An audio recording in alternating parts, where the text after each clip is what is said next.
அணிகளின் மாநில செயலாளர் இடைக்கடை நா. செல்வராஜ் அவர்களே,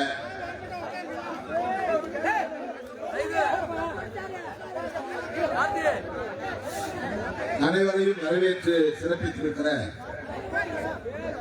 மாநில ஒருங்கிணைப்பாளர் செங்கதிர் வளவன் அவர்களே, திண்டுக்கல் மேற்கு மாவட்ட செயலாளர் திருவளவன் அவர்களே, மாநில துணை செயலாளர் பொன்வளவன் அவர்களே, மாநகர மாவட்ட செயலாளர் மைதீன் பாபா அவர்களே, கிழக்கு மாவட்ட செயலாளர் தமிழ்முகம் அவர்களே, தெற்கு மாவட்ட செயலாளர் தமிழரசன் அவர்களே, முன்னிலை வகித்து நிகழ்வை சிறப்பித்துக் கொண்டிருக்கிற பூக்கடை செந்தில் கா. முத்தையா, புதுவை அகன், சேலம் சீனிவாசன், சீர்காழி விஜயரங்கன், நா. புதியகுமார், இரா. Kalaivanan, கருப்புதுறை, Moses, Sengol Arasu, Valasai Rupakantha, Koyambedu Johnson, R. K. Thondaiman, Kanmani Ramachandran, Villupuram Ashokkumar, Namakkal Senguttuvan ஆகிய தோழர்களே,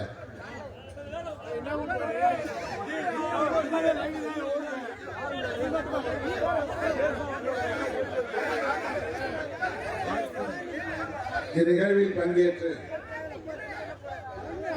சிறப்பு சேர்ந்திருக்கிற தமிழக அரசின் உணவு மற்றும் உணவுப் பொருள் வழங்கல் நுகர்வோர் பாதுகாப்புத்துறை அமைச்சர் மாண்புமிகு அண்ணன் அர. சக்கரபாணி அவர்களே,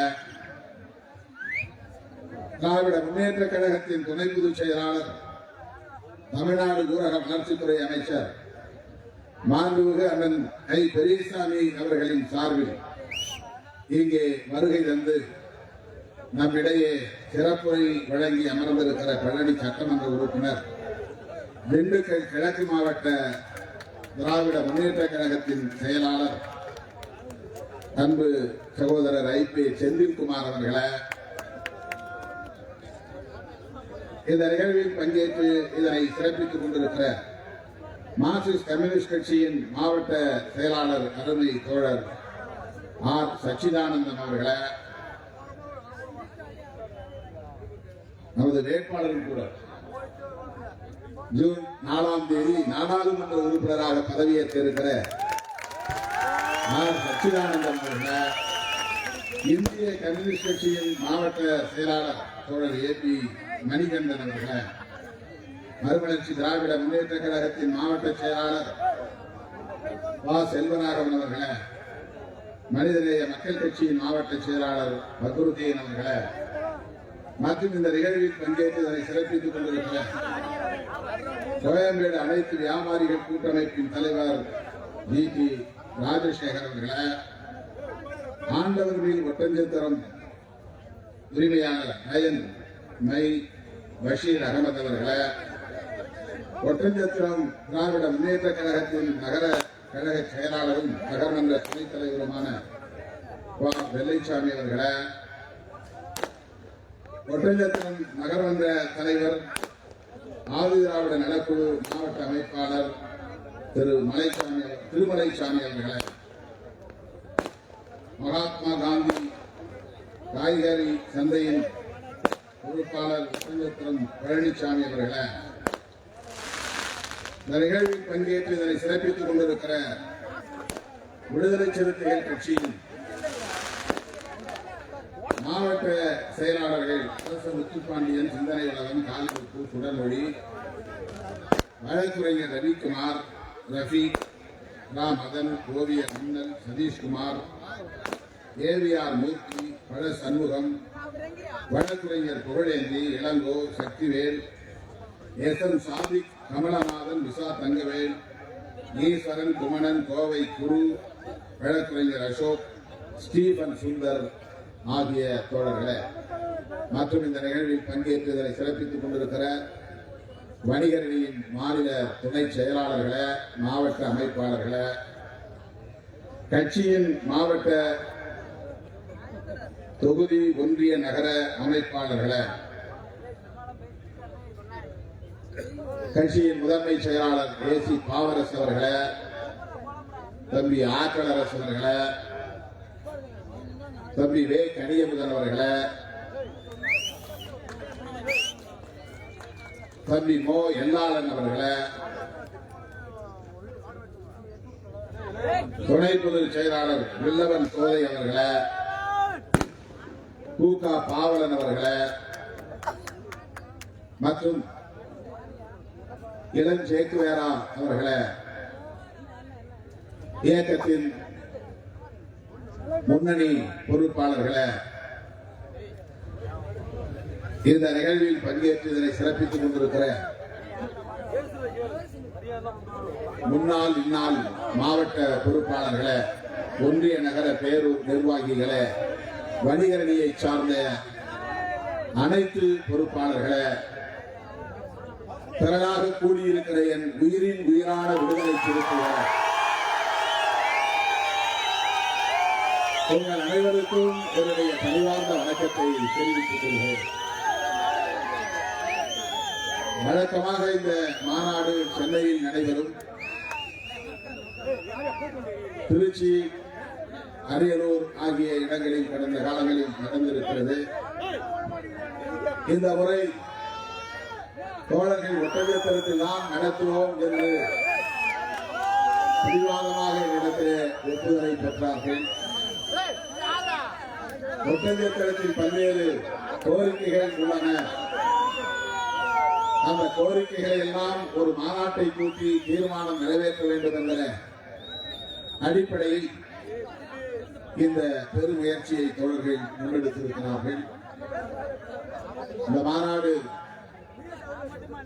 வெற்றிகரமாக அமைவதற்கு, சிறப்பாக நடந்தேறுவதற்கு திராவிட முன்னேற்ற கழகம் உள்ளிட்ட நமது தோழமை கட்சிகளின் தலைவர்கள், மாவட்ட அளவிலான தலைவர்கள், அமைச்சர் பெருமக்கள், சட்டமன்ற உறுப்பினர்கள் முழுமையான ஒத்துழைப்பை நல்கியதற்கு முதலில் என்னுடைய நெஞ்சார்ந்த நன்றியை உரித்தாக்குகிறேன். இது தேர்தல் நேரம். ஜூன் 4ஆம் தேதி தேர்தல் முடிவுகள் வெளிவர இருக்கின்றன. இந்திய அளவில் அரசியல் மாற்றம் நிகழ இருக்கிறது. தமிழகத்திலிருந்து தமிழக முதல்வர் மாண்புமிகு அண்ணன் தளபதி அவர்களின் தலைமையில் முன்னெடுக்கப்பட்ட ஒரு மகத்தான முயற்சி இந்திய அளவிலே இந்தியா என்கிற பெயரில் ஒரு கூட்டணி அமைந்ததை நாம் அறிவோம். அந்த கூட்டணியில் 28 கட்சிகள் இடம்பெற்றுள்ளன. அந்த 28 கட்சிகளும் திராவிட முன்னேற்ற கழகத்தின் தலைமையில் இடம்பெற்றுள்ள கூட்டணி கட்சிகள் அனைத்தும் இடம்பெற்றுள்ளன. அந்த வகையில விடுதலை சிறுத்தைகள் கட்சியும் இந்தியா கூட்டணியில் ஒரு அங்கம் என்பதில் நமக்கெல்லாம் பெருமை. இந்தியா கூட்டணி ஆட்சி அமைக்கும் என்கிற எதிர்பார்ப்போடு நாம் எல்லாம் காத்திருக்கிறோம். நாம் மட்டுமல்ல, நாட்டு மக்கள் அனைவரும் காத்திருக்கிறார்கள். 10 ஆண்டு கால பாஜக அரசு அனைத்து தரப்பு மக்களுக்கும் எதிரான ஒரு அரசாக இயங்கி இருக்கிறது என்பதை இன்றைக்கு பிஜேபிக்கு வாக்களித்த பொதுமக்கள் உணர தொடங்கி இருக்கிறார்கள். ஆகவே இந்த தேர்தலில் தீர்ப்பை திருத்தி எழுத போகிறார்கள் என்பதுதான் உண்மை. அது நிகழப் போகிறது. தமிழ்நாட்டை பொறுத்தவரையில் 40 இடங்களிலும் திராவிட முன்னேற்ற கழகத்தின் தலைமையிலான கூட்டணி தான் வெற்றி பெறும். அதிலே யாருக்கும் எந்த மாற்று கருத்தும் இல்லை, எந்த ஐயமும் இல்லை. அந்த வகையிலே திண்டுக்கல் வேட்பாளராக போட்டியிட்டு இருக்கிற நமது அருமை தோழர் மார்க்சிஸ்ட் கம்யூனிஸ்ட் கட்சியின் வேட்பாளர் சச்சிதானந்தம் அவர்களை மக்கள் தேர்ந்தெடுக்க இருக்கிறார்கள் என்பதை நாம் மகிழ்ச்சியோடு இந்த இடத்தில் பதிவு செய்ய கடமைப்பட்டிருக்கிறோம். விடுதலை சிறுத்தைகள் கட்சி போட்டியிட்டு இருக்கிற 2 இடங்களிலும், சிதம்பரம் மற்றும் விழுப்புரம் ஆகிய 2 இடங்களிலும் பானை சின்னத்திலே தோழமை கட்சிகளின் பேராதரவோடு நாம் வெற்றி பெற இருக்கிறோம். இந்தியா முழுவதும் மாற்றம் நிகழப் போகிறது என்கிற நிலையில் விடுதலை சிறுத்தைகள் கட்சி அடுத்த பாய்ச்சலை எதிர்கொள்ள இருக்கிறது. நாம் திருச்சிராப்பள்ளியில் நடத்திய வெல்லும் ஜனநாயக மாநாட்டில் அந்த மாநாட்டின் அறிவிப்பிலேயே நாம் போட்டிருந்த பதிவு செய்திருந்த முழக்கம் சிறுத்தைகளின் அடுத்த பாய்ச்சல். சிறுத்தைகளின் அடுத்த பாய்ச்சல் என்ன என்பதை ஜூன் 4ஆம் தேதி தேர்தல் முடிவு வருகிற போது நாடு அறியும். வேறொன்றும் இல்லை, 2 தொகுதிகளில் விடுதலை சிறுத்தைகள் கட்சி நாடாளுமன்ற தொகுதிகளில் வெற்றி பெறுவதன் மூலம் திராவிட முன்னேற்ற கழகத்தை போல விடுதலை சிறுத்தைகள் கட்சியும் தேர்தல் ஆணையத்தின் அங்கீகாரத்தை பெறும். அது ஒரு பாய்ச்சல் தான் தோழர்களே. தேர்தல் ஆணையத்தின் அங்கீகாரத்தை பெறுவது என்பது ஒரு பெரும் போராட்டம். அவ்வளவு எளிதாக அந்த நிலையை அடைந்துவிட முடியாது. தனிப்பட்ட முறையிலே ஒரு கட்சியாக நின்று தேர்தல் களத்தில் வெற்றி பெற்று ஆட்சியை பிடிக்கிற வலிமை தமிழ்நாட்டில் திமுக அதிமுக என்கிற 2 கட்சிகளுக்கு மட்டும்தான். இதை நாம் அனைவரும் ஒப்புக்கொள்ள வேண்டும், ஒப்புக்கொள்ள வேண்டிய உண்மையும் கூட. பல கட்சிகள் திமுகவோடு அல்லது அதிமுகவோடு இணைந்திருக்கிற போதுதான் தேர்தல் ஆணையத்தின் அங்கீகாரத்தை பெற முடியும் என்கிற நிலை இன்றைக்கும் தொடர்கிறது. அந்த அளவுக்கு திராவிட முன்னேற்ற கழகமும் அதற்கு எதிராக இருக்கிற அனைத்து இந்திய அண்ணா திராவிட முன்னேற்ற கழகமும் பெரிய அளவிலான வாக்கு வங்கியை பெற்ற கட்சி என்பதை நாம் அறிவோம். தோழர்களே, அந்த 2 கட்சிகளும் இங்கே 50 ஆண்டுகளுக்கு மேலாக வலிமையோடு இருந்ததால் தான் பாரதிய ஜனதா போன்ற பிற்போக்கு சக்திகள் இங்கே காலூன்ற முடியவில்லை என்பதையும் நாம் நினைவில் கொள்ள வேண்டும். வட இந்திய மாநிலங்களிலே பாரதிய ஜனதா கட்சி மிக இயல்பாக மக்களை ஏற்க முடிகிறது, ஏமாற்ற முடிகிறது, அவர்களால் அங்கே காலூன்ற முடிகிறது, மாநில அரசுகளையும் அவர்களால் உருவாக்க முடிகிறது. ஆனால் 1984 இருந்து பாரதிய ஜனதா கட்சி படிப்படியாக வளர்ச்சியடைந்து வந்தாலும் கூட 2001 தான் முதலாக திராவிட முன்னேற்ற கழகத்தோடு அவர்கள் தமிழ்நாட்டிலே கூட்டணி அமைக்க முடிந்தது. அதிலிருந்து கணக்கு வைத்துக் கொண்டால் கூட 4 நூற்றாண்டு காலமாக பாரதிய ஜனதா கட்சி தமிழ்நாட்டில் காலூன்றுவதற்கு பகிரந்த முயற்சிகளை எல்லாம் மேற்கொண்டு கொண்டிருக்கிறது. இந்த 4 நூற்றாண்டு காலத்தில் அவர்களால் இந்த மண்ணிலே காலூன்ற முடியவில்லை, ஒரு சக்தியாக அவர்களால் அங்கீகாரம் பெற முடியவில்லை. இப்போது கலைஞர் இல்லை, ஜெயலலிதா அம்மையார் இல்லை என்ற நிலையில மிக இலகுவாக திமுகவை வீழ்த்திவிட முடியும், அதிமுகவை இல்லாமல் அழித்தொழித்து விட முடியும் என்று கணக்கு போட்டார்கள். அவர்களின் கணக்கு தப்பு கணக்கு என்பதை கடந்த 2019 தேர்தலும் உணர்த்தியது, 2021 சட்டமன்ற தேர்தலும் உணர்த்தியது. இப்போது அவர்களுக்கு மிகப்பெரிய அளவிலே 2024ஆம் ஆண்டு நடைபெற்றிருக்கிற இந்த நாடாளுமன்ற பொதுத் தேர்தலும் பாடம் புகட்ட இருக்கிறது. பாரதிய ஜனதாவுக்கு தமிழ்நாட்டிலே வேலை இல்லை, திரும்பி போ என்று திருப்பி அனுப்புகிற ஒரு தேர்தல் முடிவாக ஜூன் 4ஆம் தேதி வர இருக்கிறது. அவர்களே, இப்படிப்பட்ட ஒரு சூழலில் தான் இங்கே வணிகரணி ஒரு மாநாட்டை கூட்டி 18 தீர்மானங்களை நிறைவேற்றியிருக்கிறார். நமது கட்சியின் வணிகரணி 18 தீர்மானங்களை நிறைவேற்றியிருக்கிறது. இந்த 18 தீர்மானங்களையும் மீண்டும் ஒருமுறை நீங்கள் கைகளை தட்டி அங்கீகரிக்க வேண்டும், நிறைவேற்ற வேண்டும் என்று நான் கேட்டுக்கொள்கிறேன். ஓங்கி தட்டி இந்த 18 தீர்மானங்களையும் இந்த மாநாடு நிறைவேற்றுகிறது என்பதை உறுதிப்படுத்த வேண்டுகிறேன். அனைவரும் கைகளை தட்டி இந்த மாநாட்டை தீர்மானங்களை நிறைவேற்ற வேண்டும் என்று கேட்டுக்கொள்கிறேன். வழக்கமாக நாம் நிறைவேற்றுகிற தீர்மானங்கள் தான்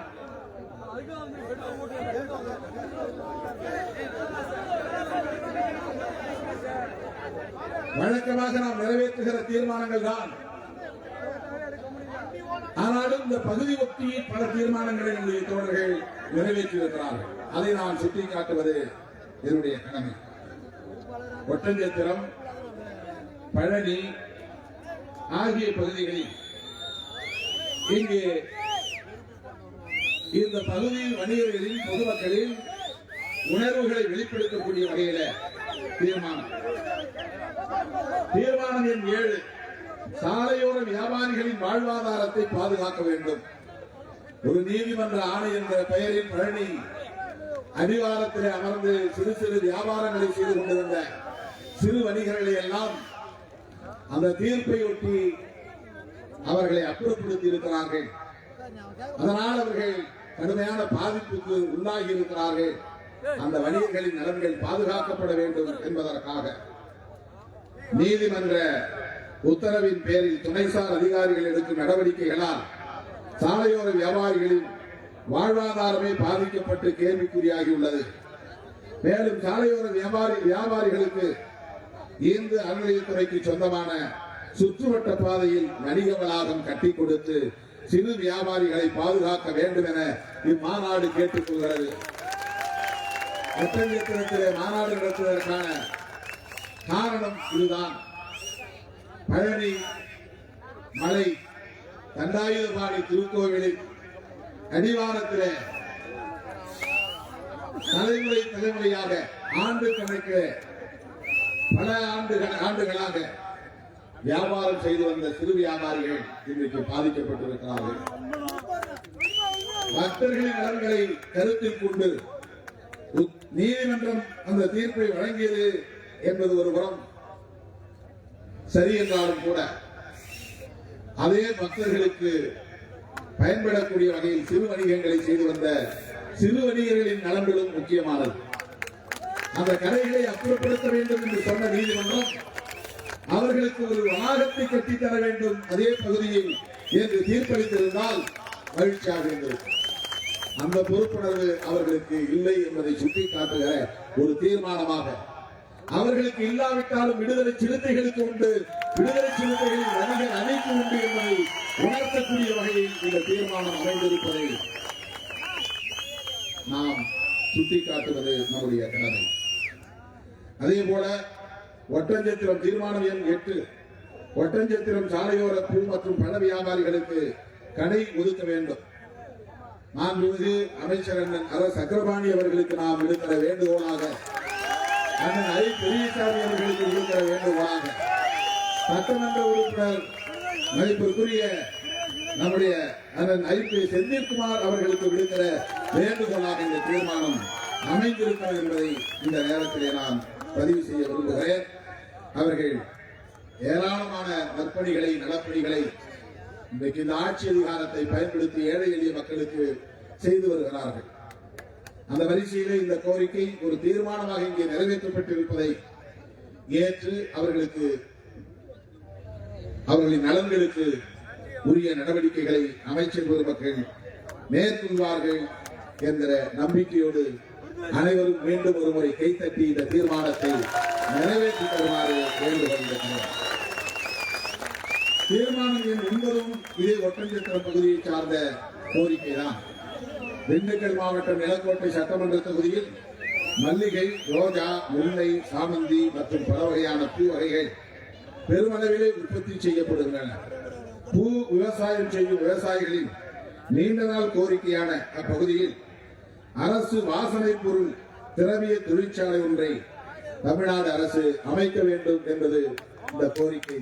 இதுவும் நமது மாண்புமிகு அமைச்சர் பெருமக்களுக்கும் சட்டமன்ற உறுப்பினர்களுக்கும் நாம் விடுக்கிற வேண்டுகோள். ஆகவே இந்த பகுதியில் இந்த 3 தீர்மானங்களும் மக்களின் உணர்வுகளை பிரதிபலிக்கக்கூடியவையாக அமைந்திருக்கின்றன என்பதை நான் மகிழ்வோடு சுட்டிக்காட்ட கடமைப்பட்டிருக்கிறேன். மற்றபடி உள்ள அனைத்து தீர்மானங்களும் ஏற்கனவே நாம் பல்வேறு மாநாடுகளில் நிறைவேற்றிய தீர்மானங்கள் தான். இன்னொரு தீர்மானம் இந்த பகுதிக்கு பொருத்தமான தீர்மானம் எண் 14 காய்கறிகள் பதப்படுத்தும் கூடம் அமைக்க வேண்டும். திருப்பூர், கோயம்புத்தூர், பொள்ளாச்சி, மடத்துக்குளம், பழனி, ஒட்டஞ்சத்திரம் மற்றும் சுற்றியுள்ள பகுதிகளில் விளையும் காய்கறிகள் அனைத்தும் ஒட்டஞ்சத்திரம் காய்கறி சந்தைக்கு பெருமளவில் விற்பனைக்கு வருகின்றன.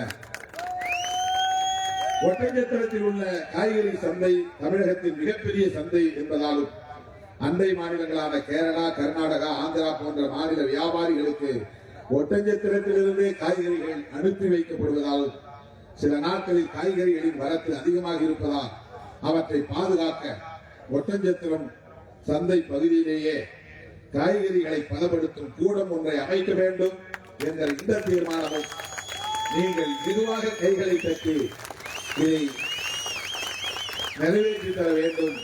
இதுவும் நமது தமிழக அரசுக்கு நாம் விடுக்கிற வேண்டுகோள். குறிப்பாக மாண்புமிகு அமைச்சர் பெருமக்களுக்கு, சட்டமன்ற உறுப்பினர்களுக்கு நாம் விடுக்கிற வேண்டும். தீர்மானம் எண் 15 தென்னை நார் தொழிற்சாலை கோவை, பொள்ளாச்சி, உடுமலைப்பேட்டை, மடத்துக்குளம், பழனி, ஒட்டஞ்சத்திரம், தாராபுரம் பகுதிகளில் பெருமளவில் தென்னை மரங்கள் உள்ளன. தேங்காய் கொள்முதல் அதிக அளவில் இருப்பதாலும் தென்னை நார்கள் தொழிற்சாலை தேவைப்படுகிறது. பொள்ளாச்சியில் தென்னை நார் தொழிற்சாலையை அமைக்க வேண்டும் என்ற இந்த கோரிக்கை மிக மிக முக்கியத்துவம் வாய்ந்த கோரிக்கை. இதையும் தமிழக அரசின் பார்வைக்கு அமைச்சர் பெருமக்கள் கொண்டு செல்ல வேண்டும் என்று நான் வேண்டுகோள் விடுக்கிறேன். அடுத்து ஈரோடு சிப்காட் தொழிற்சாலையில் ஆதி திராவிட மக்களுக்கு தொழிற்கூடங்களை ஏற்படுத்த வேண்டும். ஈரோடு மற்றும் 17வது தீர்மானம் ஈரோடு மற்றும் திருப்பூர் மாவட்டங்களில் சாயப்பட்டறை கழிவுநீர் சுத்திகரிப்பு நிலையத்தை அமைத்திட வேண்டும். 18வது தீர்மானம் கோயம்புத்தூர் மாவட்டம் பெரு சிறு தொழில் நிறைந்த மாவட்டமாகும். சிறு தொழில் நிறுவனங்களில் வீட்டு உபயோகத்திற்கான motor, grinder, mixie, fan, fridge போன்ற பொருட்கள் தயாரிக்கும் சிறு தொழில் அதிக பேர் செய்து வருகிறார்கள். ஆகவே சிறு தொழிற்சாலைகளை ஊக்குவிக்கும் வகையில் பொருளாதாரத்தை மேம்படுத்த தடையில்லா மின்சாரம் இலவசமாக வழங்கவும் மானியத்துடன் கூடிய தொழிற்சாலை தொடங்க தமிழக அரசு முன்வர வேண்டும் என மாநாடு கேட்டுக் கொள்கிறது. இந்த 18 தீர்மானங்களில் இவை அனைத்தும் இந்த பகுதி சார்ந்த மேற்கு மாவட்டங்களை சார்ந்த பூ வியாபாரிகள், காய்கறி வியாபாரிகள், தென்னை மர விவசாயிகள் மற்றும் சிறு தொழில், குறுந்தொழில் போன்ற தொழில்களை செய்யக்கூடிய வணிகர்கள் ஆகியோரின் நலன்களை முன்னிறுத்தக்கூடிய தீர்மானங்களாக இருக்கின்றன. ஆகவே மாண்புமிகு தமிழக முதல்வர் அண்ணன் தளபதி அவர்களின் கவனத்திற்கு இந்த மாநாட்டின் தீர்மானங்களை எடுத்துச் செல்கிற பொறுப்பை நம்முடைய மாண்புமிகு அமைச்சர் பெருமக்களுக்கும் சட்டமன்ற உறுப்பினர் நம்முடைய ஐ.பி. செந்தில்குமார் உள்ளிட்ட திராவிட முன்னேற்ற கழகத்தின் சட்டமன்ற உறுப்பினர்களுக்கும் வேண்டுகோளாக நான் வைக்க கடமைப்பட்டிருக்கிறேன். அருமை தோழர்களே, வணிகர்களின் நலன்கள் பாதுகாக்கப்பட வேண்டுமானால் மாநில அரசு மட்டுமே பொறுப்பேற்க முடியாது. பொருளாதாரம் தொடர்பான கொள்கை நிலைப்பாடுகளை எடுக்கிற அதிகாரம் இந்திய அரசுக்கு, டெல்லியே இருக்கிற மைய அரசுக்கு, ஒன்றிய அரசுக்கு தான் உண்டு. தம்பி கொஞ்சம் உட்காரு.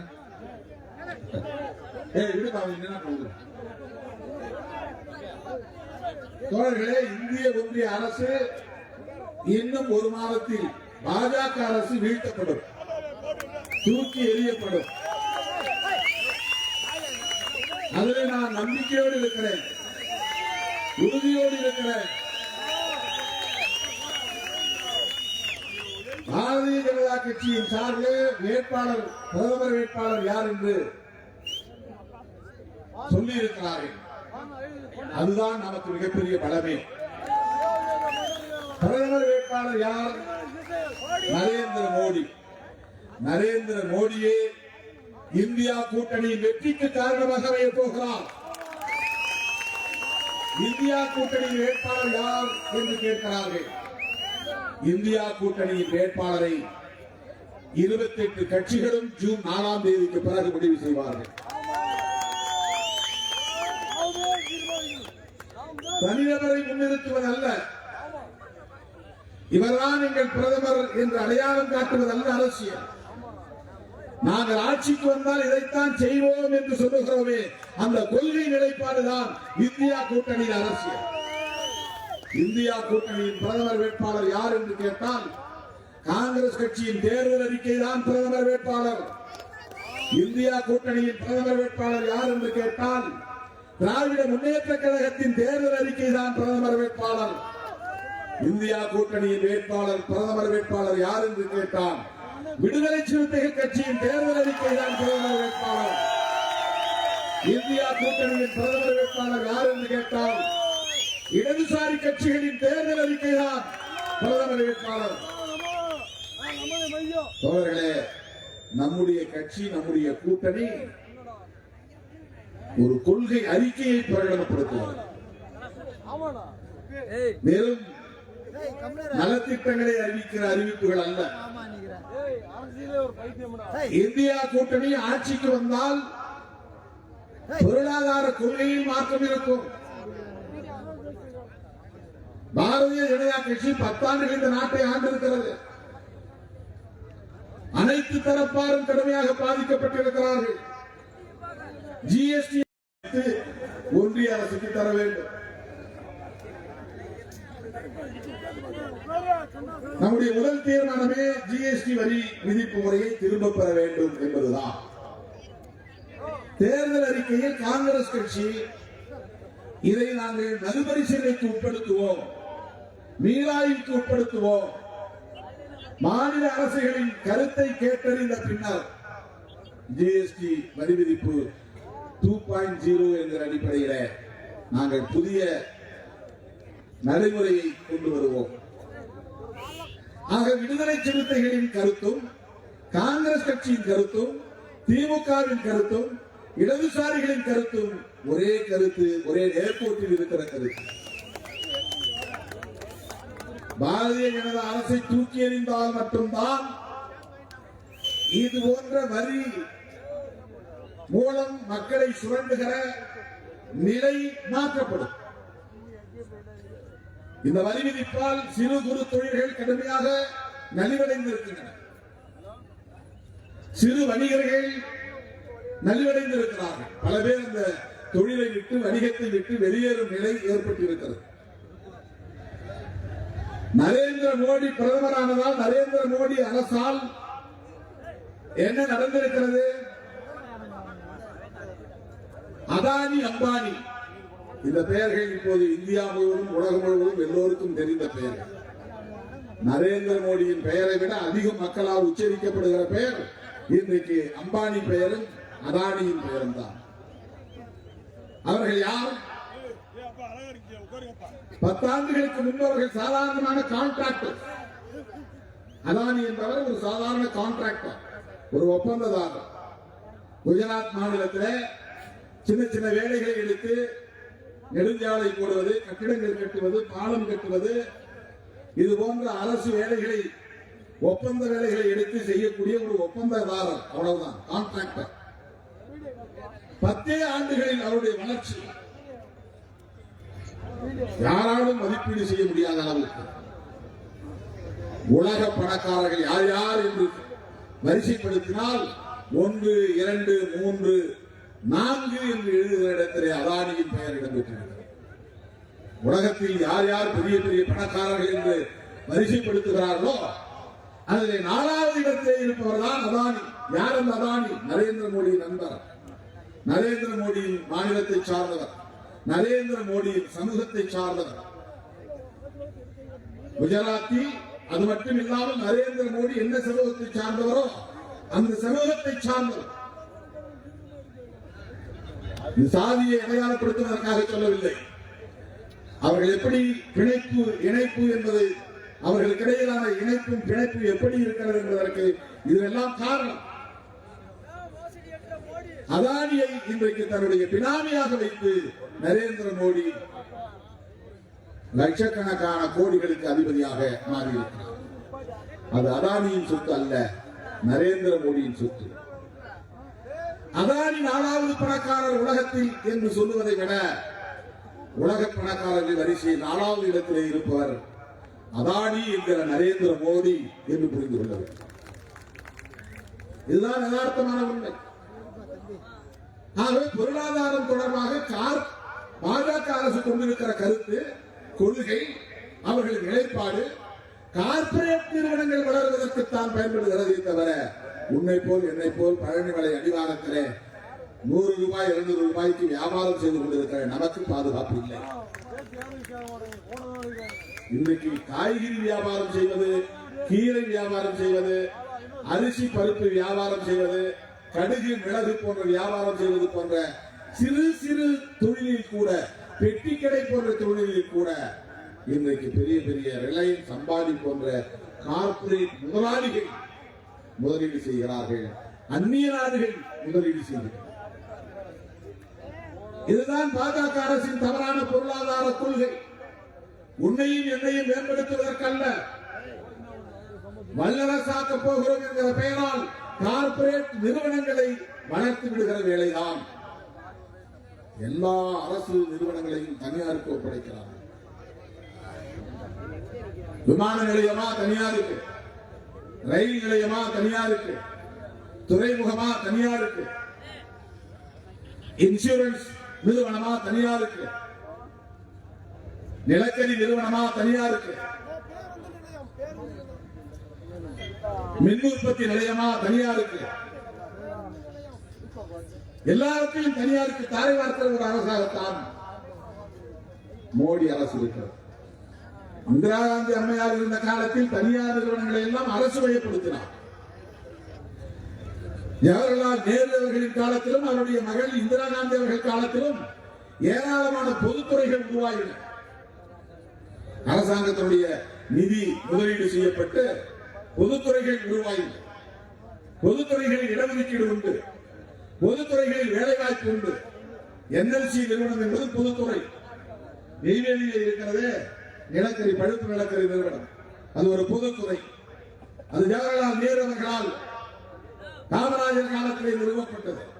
இதை போன்ற ஏதேனும் ஒரு பொதுத்துறை நிறுவனத்தை நரேந்திர மோடி இந்த 10 ஆண்டு காலத்தில் நிறுவியிருக்கிறாரா என்றால், ஜவஹர்லால் நேரு அவர்களின் காலத்திலும் இந்திரா காந்தி அம்மையார் காலத்திலும் அதற்கு பிறகு காங்கிரஸ் ஆண்ட காலத்திலும் கொண்டு வரப்பட்ட பொதுத்துறை நிறுவனங்களை எல்லாம் தனியாருக்கு தாரை வார்க்கிற அரசாகத்தான், கார்ப்பரேட் நிறுவனங்களுக்கு தாரை வார்க்கிற அரசாகத்தான் பாஜக அரசு, மோடி அரசு இருக்கிறது. இதுதான் இந்த 10 ஆண்டு காலத்தில் அவர்கள் சாதித்திருக்கிற சாதனை. ஒரு புறம் கார்ப்பரேட் மயமாதல், இன்னொரு புறம் சனாதனமயமாதல். சனாதனமயமாதல்னா என்ன? தமிழ்லாம் இருக்கக்கூடாது, 50 வருஷத்துக்கு பின்னால தமிழ் இருக்கக்கூடாது, எல்லா இந்தியா முழுக்க இருக்கிற பூரா ஹிந்தி பேசணும். பிறமொழி மாநில மொழிகள் இருக்கக்கூடாது, பிராந்திய மொழிகள் இருக்கக்கூடாது. பிராந்திய மொழி இருந்தால் மொழி உணர்வு வரும், மொழி உணர்வு இருந்தால் மாநில உணர்வு வரும்.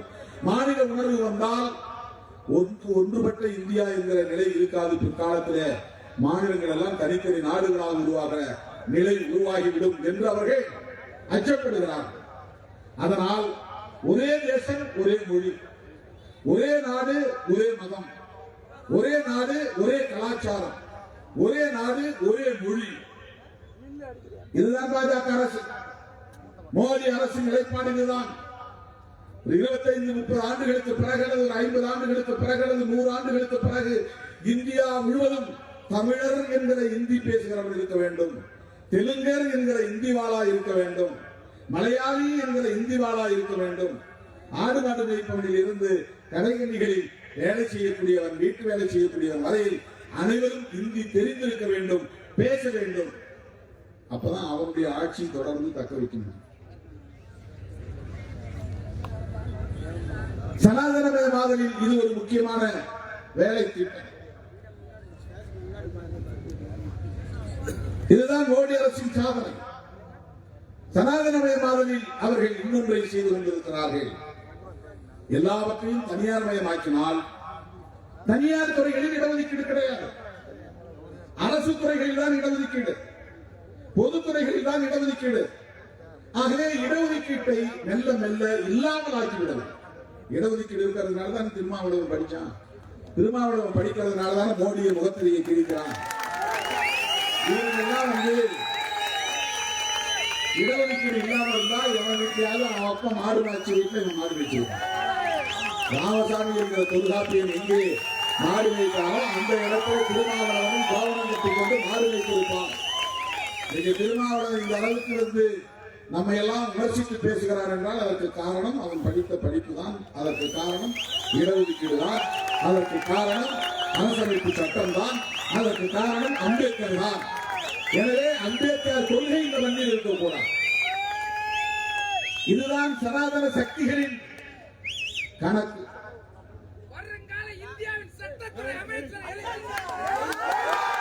கார்பரேட் மயமாதல் ஒரு புறம் என்றால் சனாதனமயமாதல் ரொம்ப முக்கியமான விஷயம். இடஒதுக்கீட்டை இல்லாமல் ஆக்குவது. யார் யாருக்கு இடஒதுக்கீடு வரை? எஸ்சி மக்களுக்கு மட்டும்தான் இடஒதுக்கீடா? எஸ்டி மக்களுக்கு மட்டும்தான் இடஒதுக்கீடா? ஓபிசி மக்களுக்கும் இடஒதுக்கீடு உண்டு. ஓபிசிக்குள்ளே மைனாரிட்டி சிறுபான்மை மக்கள் வந்து விடுகிறார்கள். முஸ்லீம்கள், கிறிஸ்தவர்கள், இவர்கள் எல்லாம் பிசி சமூகத்தில் வர்றாங்க. ஓபிசி என்றால் அதர் பேக்வர்ட் கிளாஸ். தமிழ்நாட்டில் அதை வந்து எம்பிசி பிசி என்று முன்னாள் முதல்வர் அண்ணன் ஐயா நம்முடைய முத்தமிழறிஞர் கலைஞர் பிரித்தார். ஒரு 110 சாதிகளை எம்பிசி பிரிச்சார். பிசி மொத்தமா இருந்தா அதை எல்லாரும் சமமா இல்ல, மோஸ்ட் பேக்வர்ட் அப்படி ஒரு 110 சாதிகள் இருக்கின்றன. எந்தெந்த சாதிகளை எல்லாம் பிரித்து எம்பிசி என்று அவர்களுக்கு தனியே ஒரு 20% இடஒதுக்கீடு. இந்தியாவிலேயே எந்த மாநிலத்திலும் இல்லாத ஒன்றை அன்றைய முதல்வர் முத்தமிழ் அறிஞர் கலைஞர் அவர்கள் உருவாக்கி சமூக நீதியை நிலைநாட்டினார். இன்றைக்கு தமிழ்நாட்டிலே எஸ்சி, எஸ்டி, எம்பிசி, பிசி, இந்த பிசிக்குள்ளேயே முஸ்லிம்களுக்கு உள்ளொதுக்கீடு, எஸ்சிக்குள்ளேயே அருந்ததியருக்கு உள்ளொதுக்கீடு, பிசிக்குள்ளேயே கிறிஸ்தவருக்கு உள்ளொதுக்கீடு. இப்படி தமிழ்நாட்டிலே இன்றைக்கு 69% இடஒதுக்கீடு நடைமுறையில் இருக்கிறது. இந்த இடஒதுக்கீடு இருப்பதால் தான் இன்றைக்கு பல பிள்ளைகள் மருத்துவம் படிக்க முடிகிறது.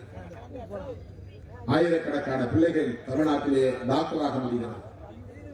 இந்த இடஒதுக்கீடு இருப்பதால் தான் பல்லாயிரக்கணக்கான தோழர்கள் பொறியாளர்களாக வெளியே வருகிறார்கள். வழக்கறிஞர்களாக தங்களை வளர்த்துக் கொள்கிறார்கள். வெளிச்சம் தெரிகிறது இன்றைக்கு அவர்களுக்கு. இந்த வெளிச்சம் எதிலிருந்து வருகிறது? இடஒதுக்கீட்டில் இருந்து வருகிறது.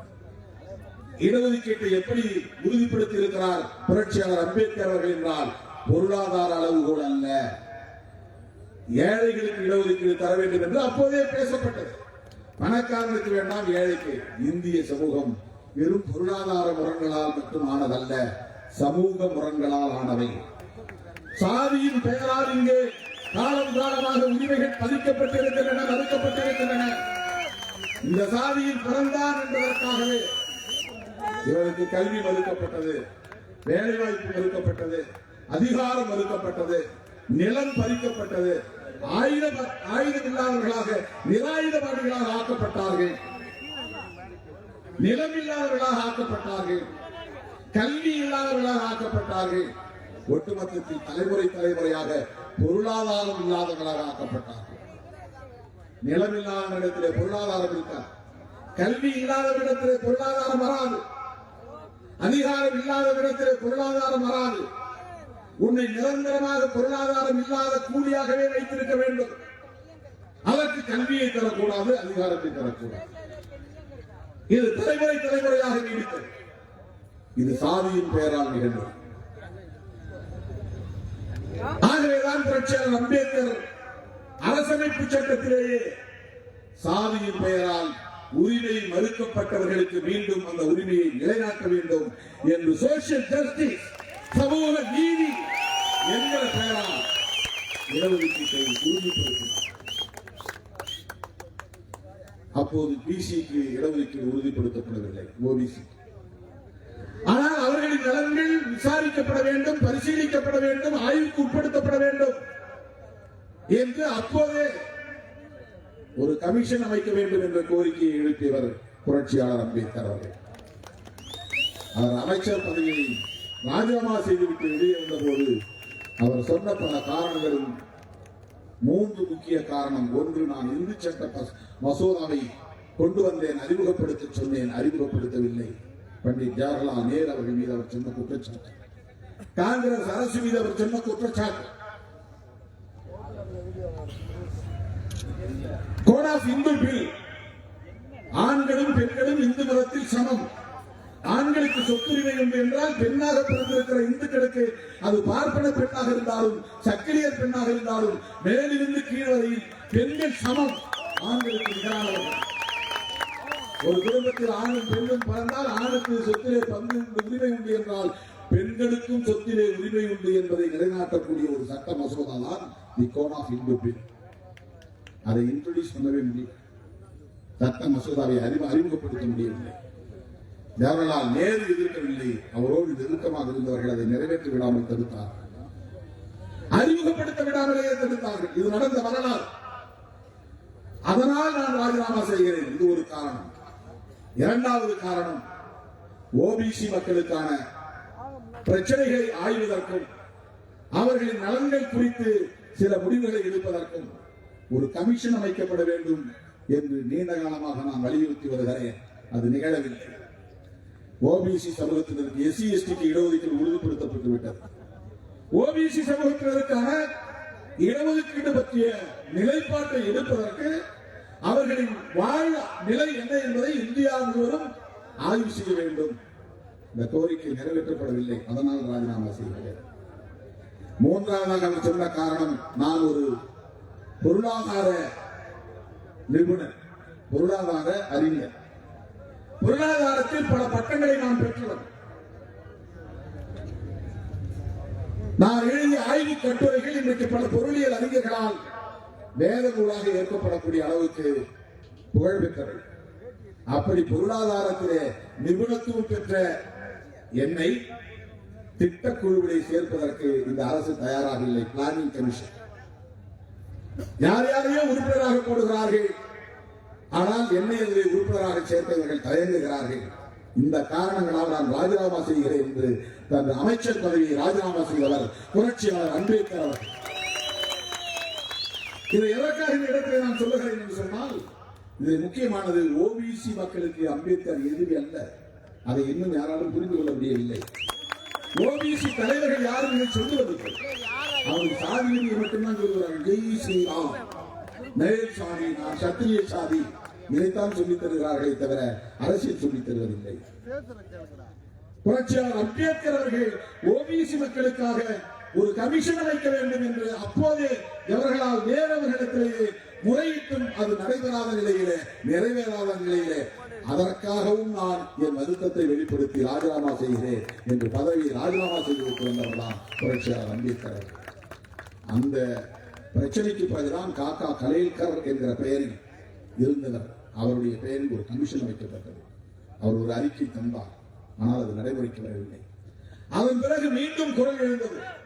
அதன் அடிப்படையில் பிபி மண்டல் யாதவ் என்ற ஒரு நாடாளுமன்ற உறுப்பினரின் தலைமையிலே ஒரு கமிஷன் அமைக்கப்பட்டது. அந்த மண்டல் கமிஷன் பரிந்துரை அப்படியே கிடப்பில் இருந்தது. விபி சிங் இந்தியாவின் பிரதமரானார். ராம்விலாஸ் பாஸ்வான் அவருக்கு இடக்கரமாகவும் வழக்கரமாகவும் இருந்தார்.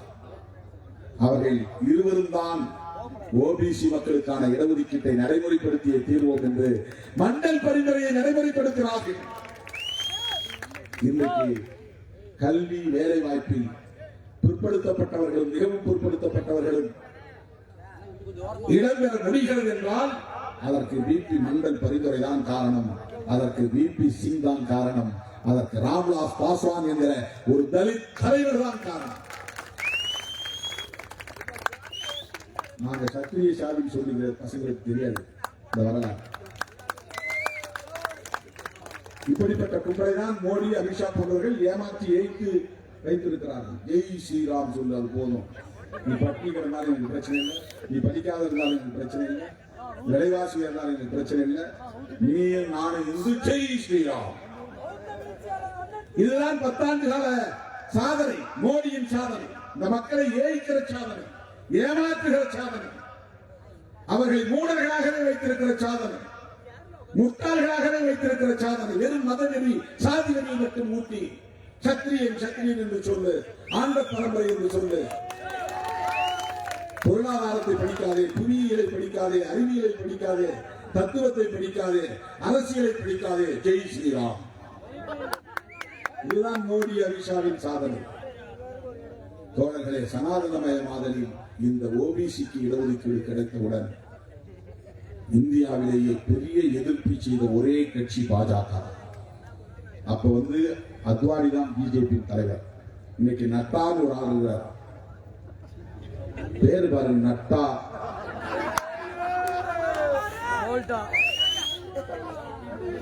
அவர் தான் பிஜேபி தலைவர். அன்னைக்கு அத்வானி தலைவர். அந்த அத்வானி என்ன செய்தார் தெரியுமா? அன்றைக்கு விபி சிங் ஆட்சிக்கு அவங்களுடைய ஆதரவு தேவைப்பட்டுச்சு. அவங்களாம் சேர்ந்துதான் ஆட்சி அமைச்சாங்க. ஓபிசிக்கு இடஒதுக்கீடு ஆட்சிக்கு ஆதரவு திரும்ப பெறுது, ஆட்சி கவிழ்ந்து வச்சு. இது விபி சிங் தெரியும். பிஜேபி சப்போர்ட் பண்ண மாட்டான், ஆட்சியை கவிழ்த்துருவான். ஆட்சி போனாலும் பரவாயில்லை, ஓபிசி இடஒதுக்கீடு உதவிப்படுத்துவோம். எப்பேற்பட்ட ஒரு தியாகிக்காரன் விபி சிங். எவ்வளவு பெரிய சிந்தனை, எவ்வளவு பெரிய மனிதநேயம் இல்லை. அந்த விபிசிக்கு யாரு இங்க இருக்கிற இந்த சத்திரிய பரம்பரைன்னு சொல்றாங்க, அவருக்கு நன்றி கூட சொல்ல மாட்டாங்க, நன்றி கூட சொல்ல மாட்டாங்க. அவங்களுக்கு தெரியாது இந்த அரசியல் சொல்றது ஆளு கிடையாது. வெறும் இங்க தமிழ்நாட்டில் கூட சாதி அரசியல் சொல்றதுதான் ஆள் இருக்கு. சத்திரியன் தோளை உயர்த்து, மரங்களிலிருந்து கல்லெடுத்து அடி, இதை சொல்லித்தான் தமிழ்நாட்டிலே அரசியல் தலைவர்கள் இருக்கிறார்கள். கேவலமான அரசியல். விபி சிங் எப்படி இந்த ஓபிசி மக்களுக்கு, எம்பிசி மக்களுக்கு இந்த இடஒதுக்கீட்டை கொண்டு வந்தார்? மண்டல் யார், மண்டல் பரிந்துரைகள் என்ன சொல்லுகின்றன? எப்படி இந்த இடஒதுக்கீடு வந்தது ஓபிசி மக்களுக்கு? அதில் அம்பேத்கருடைய பங்களிப்பு என்ன? பிபி மண்டல் கமிஷன் எப்படி நியமிக்கப்பட்டது? ராம்விலாஸ் பாஸ்வானுடைய பங்களிப்பு என்ன? இதெல்லாம் சொல்லித்தர இங்க ஆள் கிடையாது. அவன் எப்படா இங்க கொடியாத்தான் போய் பிடிக்க திருமாவளவன் கூட இங்க பறக்கலாமா? சொல்லித்தரத்தான் ஆள் இருக்கிறார்கள். தோழர்களே, இந்த இடஒதுக்கீடு வந்த உடனேயே அத்வானி தன்னுடைய ஆட்சிக்கு தந்த ஆதரவை திரும்ப பெற்றதோடு மட்டுமில்லாமல் ரத யாத்திரை என்கிற பெயரால் ஒரு வன்முறை வெறியாட்டத்தை கட்டவிழ்த்து விட்டது. இந்திய அரசியல் வரலாற்றிலேயே பிராமணர்கள் வீதிகளிலே இறங்கி போராடியது கிடையாது. முதல் முறையாக பிராமணர்கள் வீதியிலே இறங்கி போராடியது ஓபிசி மக்களுக்கு இடஒதுக்கீடு கொடுக்க கூடாது என்றுதான். ஒரு உண்மை இந்த இடத்துல நீங்க புரிஞ்சுக்கணும். எஸ்சி எஸ்டிக்கு இடஒதுக்கீடு கொடுக்க கூடாதுன்னு பிராமணர்கள் போராடல. எஸ்சி எஸ்டிக்கு இடஒதுக்கீடு கொடுக்க கூடாதுன்னு பிஜேபி போராடல. எஸ்சி எஸ்டிக்கு இடஒதுக்கீடு கொடுக்க கூடாதுன்னு ஆர்எஸ்எஸ் போராடல. இந்த ஆர்எஸ்எஸ், இந்த பிஜேபி ஓபிசிக்கு இடஒதுக்கீடு கொடுக்க கூடாது என்றுதான் எதிர்த்தார். வன்முறை வெளியாட்டத்தை நடத்தினார். அந்த ரத யாத்திரை தான் ரத்த யாத்திரையாக போய் முடிந்தது. பல்கலைக்கழகங்களிலே படித்த பிராமண சமூகத்தை சார்ந்த உயர்சாதி மாணவர்கள் வீதியிலே வெளியே வந்து பேருந்துகளுக்கு தீ வைத்தார்கள். ஏதாவது சின்ன சின்ன கோரிக்கை கூட நாம போராடிதான் வரணும். போலீஸ்ல பர்மிஷன் வாங்குறதுக்கு ஒரு போராட்டம் நடத்தணும். பேரணி நடத்தாம, போராட்டம் நடத்தாம நம்முடைய உரிமைகளை நிறைவேற்ற முடியாது. ஆனா இந்தியாவில் போராடாமல், ஆர்ப்பாட்டம் செய்யாமல், உண்ணாவிரதம் இருக்காமல், பேரணி நடத்தாமல், மாநாடு போடாமல் எல்லா உரிமைகளையும் அனுபவிக்க ஒரு சமூகம் இருக்கிறது. அதுதான் பிராமண சமூகம். பிராமணர்கள் எங்கேயும் வெளியே வந்து பேரணி நடத்துறது கிடையாது, ஆர்ப்பாட்டம் நடத்துறது கிடையாது. ஆனா அவங்க வைக்கிற கோரிக்கை ஒன்னொன்னு டான் நடக்கும். அப்படியே கதவுகள் திறக்கும். அவன் நடந்து போறான்னா எல்லா பெருங்கதவுகளும் நெடுங்கதவுகளும் திறக்கும். ஆனா உழைக்கக்கூடிய நம்மால் போராடி போராடி அடிபட்டு உதைப்பட்டு மண்டை படந்து ரத்தம் சிந்திதான் சின்ன சின்ன உரிமைகளை நாம் பெறணும். இதுதான் சமூகம். ஆனால் முதல் முறையாக மண்டல் பரிந்துரை நடைமுறைக்கு வந்த போது வெளியே வந்து போராடியது உயர் சாதி, முன்னேறிய சாதி, பிராமண சமூகத்தை சார்ந்த மாணவர்கள், இளைஞர்கள். யாரை எதிர்த்து? மருத்துவர் ராமதாஸ் அவர்களே, ஓபிசி தலைவர்களே, ஓபிசி மக்களுக்கு இடஒதுக்கீடு கொடுக்க கூடாது என்று எதிர்ப்பு தெரிவித்து மிகப்பெரிய அளவிலே வன்முறை வெளியாட்டத்தை நடத்திய கட்சி எது? சங்கம் எது? விடுதலை சிறுத்தைகள் கட்சியா? பாஸ்வான் கட்சியா? மாயாவதி கட்சியா? கத்தி பத்மாராவ் கட்சியா? பிரகாஷ் அம்பேத்கர் கட்சியா? இந்தியா முழுவதும் தலித் தலைவர்கள் ஓபிசி இடஒதுக்கீட்டை ஆதரித்தார்கள். அப்ப நான் மதுரையில் இருந்து தேர்தல் அரசியல் வேண்டாம் என்று இருந்த காலம். அப்போதே மண்டல் பரிந்துரையை வரவேற்று பேரணி நடத்திய கட்சி விடுதலை சிறுத்தைகள்.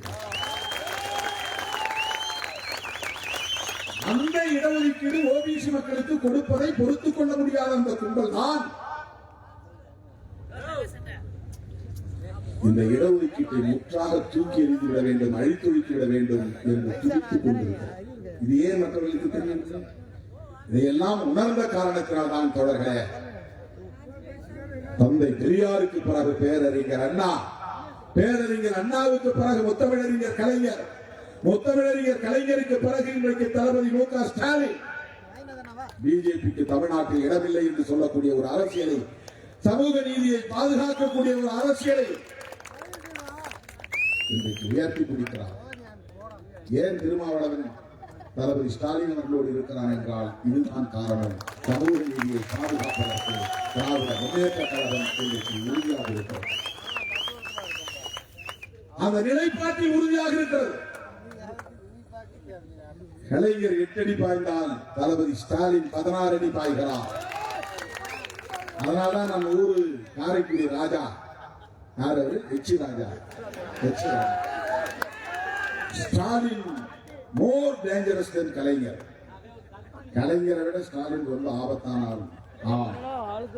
கலைஞரை விட 16 அடி பாயக்கூடிய பாயும் புலிதான் தளபதி ஸ்டாலின். சமூக நீதியை பாதுகாப்பார். பாயும் சிறுத்தைதான் தமிழக முதல்வர் தளபதி ஸ்டாலின் அவர்கள். சனாதன சக்திகள் எவ்வளவோ அச்சுறுத்தி பார்த்தார்கள்.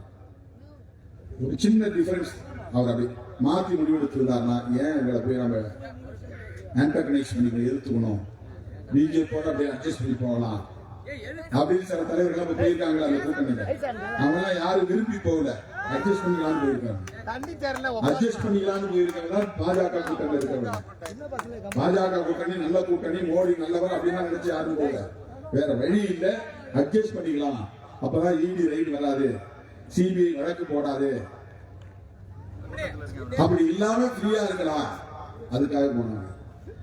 அந்த மாதிரி பிஜேபியோட நட்பு வைத்திருந்தால் திமுகவுக்கு எந்த நெருக்கடியும் ஏற்பட்டிருக்காரு. செந்தில் பாலாஜி உள்ளே போயிருக்க மாட்டார், பொன்முடி பதவி இழந்திருக்க மாட்டார், அமைச்சர்களின் வீடுகள் ரைடு ஆகியிருக்கார். தொடர்களே, திராவிட முன்னேற்ற கழகம் பெரியாரின் பாசறைதான் என்பதை உறுதிப்படுத்தக்கூடிய வகையில பிஜேபி எதிர்ப்பில் இன்றைக்கும் உறுதியாக இருக்கிறார் தமிழக முதல்வர் அண்ணன் தளபதி ஸ்டாலின். சில பேர் யூடியூப் எல்லாம் பேசினாங்க, ஏன் 2 சீட்டுக்கு போய் ஒப்பந்தம் கையெழுத்து போடுறீங்க? அதாவது நமக்கு சாதகமா பேசுறாங்களா, ரொம்ப கவலைப்படுறாங்க. திருமாவளவன் எப்பேற்பட்ட தலைவர், அவர் பின்னால எவ்வளவு பெரிய மக்கள் சக்தி இருக்குது, அவருக்கு போய் 2 சீட்டு தரலாம் அப்படின்னு அவங்க பெரிய கவலை. அதாவது திமுக கூட்டணியில இருந்து நம்மளை பிடிக்கிட்டா அந்த கூட்டணியை பலவீனப்படுத்த முடியும் அப்படின்னு நமக்கு ஆசையெல்லாம் காட்டி வெளியில பேட்டிலாம் கொடுத்தாங்க. இவர் நினைச்சா ஏடிஎம்கே போனார்னா இவருக்கு 4-5 சீட்டு கிடைக்கும், அவருக்கு ராஜ்யசபா தான் கிடைக்கும், அப்புறம் எம்எல்ஏ சீட் தான் நாளைக்கு பெரிய அளவில் அவர் வாங்க முடியும் இப்படிலாம் சொல்லி பார்த்தாங்க.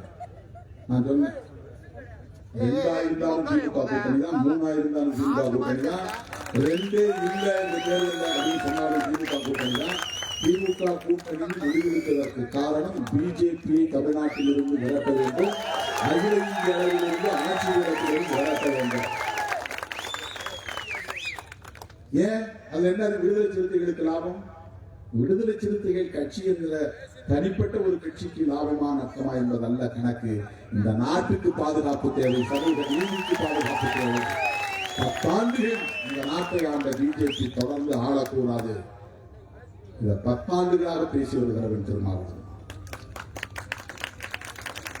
தோழர்களே, சனாதனமயமாதல் என்பது இன்னொரு புறம், சமூக நீதியை அழித்தொழிப்பது, சாதி உணர்வுகளை வளர்ப்பது, மதவெறியை தூண்டுவது, இந்தியர்களை இந்துக்கள் அல்லாதவர்கள் என்று பிரிப்பது, முஸ்லிம்களுக்கு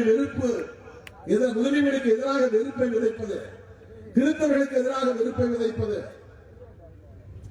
இதுதான் சனாதனமயமானது. அப்படிப்பட்ட பிஜேபி ஆட்சி இருக்கக்கூடாது, அது தொடரக்கூடாது. அந்த ஆட்சி வீழ்த்தப்பட வேண்டும். அப்போதுதான் வணிகர்களின் இந்த கோரிக்கைகள் 18 தீர்மானங்களும் இங்கே நிறைவேற்றப்படக்கூடிய கோரிக்கைகளாக மாறும். எனது அருமை தோழர்களே, அதற்கான களத்தை நாம் அமைத்து விட்டோம். திராவிட முன்னேற்ற கழக தலைவர் என்னும் தளபதி அவர்கள் இந்தியா முழுவதும் பயணம் செய்து ஜனநாயக சக்திகளை எல்லாம் ஒருங்கிணைப்பதில் பெரும் முன்முயற்சியை மேற்கொண்டவர். அவருடைய பிறந்த நாளில் நான் பேசினேன், என் பிறந்த நாளில் நான் பேசினேன், முரசொலி 25வது ஆண்டு விழாவிலே பேசினேன். அண்ணா, நீங்க தமிழ்நாட்டுக்குள்ள நின்று கூடாது, இந்தியா பூரா போங்க, கெஜ்ரிவாலை பாருங்க, மம்தா பானர்ஜியை பாருங்க, இவங்கெல்லாம் ஒன்று சேர்க்க வேண்டிய தேவை இருக்கிறது, திமுகவுக்கு அந்த பொறுப்பு இருக்கிறது. எங்களால் அது முடியாது, உங்களால் முடியும். இந்த வேண்டுகோளை வைத்த இயக்கம் விடுதலை சிறுத்தைகள் கட்சி. இந்தியா கூட்டணி இன்றைக்கு உருவாகி இருக்கிறது என்றால் அதில் விடுதலை சிறுத்தைகளுக்கு ஒரு சின்ன பங்கு இருக்கிறது. அந்த இந்தியா கூட்டணி இன்றைக்கு ராகுல் காந்தி என்ற ஒரு இளம் தலைவரை முன்னிறுத்துகிறது. அவர்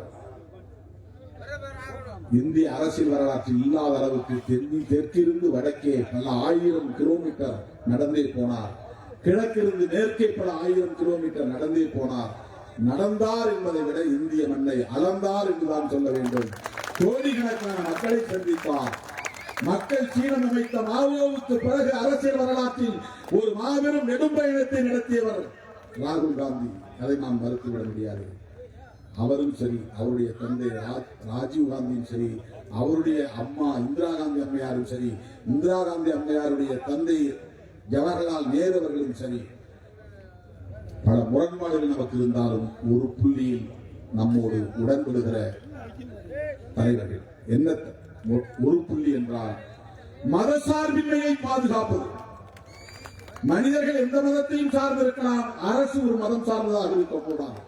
இந்த நிலைப்பாட்டில் ஜவஹர்லால் நேரு உறுதியாக இருந்தார். இந்த நிலைப்பாட்டில் மகாத்மா காந்தி உறுதியாக இருந்தார். அதனால்தான் காந்தியை சுட்டுக் கொன்றார்கள். அவர் ராமபக்தர், தீவிர இந்துத்துவ சிந்தனையாளர், இந்த பிறவி அடுத்த பிறவி என்கிற மறுபிறவின் மீது நம்பிக்கை உள்ளவர், சனாதனத்தின் மீது நம்பிக்கை உள்ளவர். ஆனாலும் மத சார்பின்மையில் அவர் உறுதியாக இருந்தார். அதனால சுட்டுக் கொண்டார்கள். ஆக மகாத்மா காந்தி பாதுகாத்த மதசார்பின்மை, ஜவஹர்லால் நேரு பாதுகாத்த மதசார்பின்மை, இந்திரா காந்தி பாதுகாத்த மதசார்பின்மை, ராஜீவ் காந்தி பாதுகாத்த மதசார்பின்மை. இந்த மதசார்பின்மையை பாதுகாப்பதற்காக இன்றைக்கு களத்திலே நம்மோடு கரங்கோர்த்து நிற்பவர் தான் ராகுல் காந்தி. ஏன் காங்கிரஸ் இதற்கு எல்லாத்துக்கும் ஒட்டுமொத்தமாக ஒரு வேலையை செய்ய போகிறார்கள்? இது எல்லாத்தையும் தனித்தனியாக செய்யணும் அவசியம் இல்லை. ஒன்னே ஒன்றுதான் செய்யணும். என்னன்னா, மறுபடியும் ஆட்சிக்கு வந்தால் அம்பேத்கர் எழுதிய அரசமைப்பு சட்டத்தை தூக்கி எறிவதுதான். ஏன் மோடி மீண்டும் ஆட்சிக்கு வரக்கூடாது என்று புரிந்து கொள்ள முடிகிறதா? ஏன் கடுமையாக எதிர்க்கிறோம் என்பதை உணர்ந்து கொள்ள முடிகிறதா? மீண்டும் மோடி பிரதமரானால் கார்பரேட்டுகள் வளரும், சனாதனம் வளரும், சாதிநெறி வளரும், மதநெறி வளரும், இந்து முஸ்லிம் பகை வளரும், மக்களிடையே அமைதி இருக்காது. எல்லாவற்றையும் விட புரட்சியாளர் அம்பேத்கர் எழுதிய அரசமைப்பு சட்டம் இருக்காது. இந்திய அரசமைப்பு சட்டத்தை பாதுகாத்தாக வேண்டும். அதற்கு நாம் தொடர்ந்து களமாட வேண்டிய தேவை இருக்கிறது. எலெக்ஷன் வரும், போவோம், 2 பேர் ஜெயிப்போம், 3 பேர் ஜெயிப்போம், தோப்போம், அது வேறு விஷயம். நான் 6 முறை போட்டிட்டேன், 3 முறை தோத்துருக்கிறேன். ஏற்கனவே 5 முறை இல்லை, 6வது முறை. ஒருபோதும் தோற்று போனோம்னு நான் கவலைப்பட்டதே கிடையாது. தேர்தல் முடிவுகள் நமக்கு பிரச்சனை அல்ல. ஆட்சி மாற்றத்தின் மூலம் இந்த சமூகத்தில் மிகப்பெரிய மாற்றத்தை கொண்டு வர வேண்டிய தேவை இருக்கிறது. ஆகவே இந்த 18 தீர்மானங்கள் நிறைவேற வேண்டுமானால் மோடி ஆட்சி வீழ்த்தப்பட வேண்டும். இந்தியா கூட்டணியின் ஆட்சி இங்கே மலர வேண்டும். அருமை தோழர்களே, மே 5 வணிகர் நாள் என்று நாம் கொண்டாடினாலும் மாமேதை கார்ல் மார்க்ஸ் பிறந்த நாள்.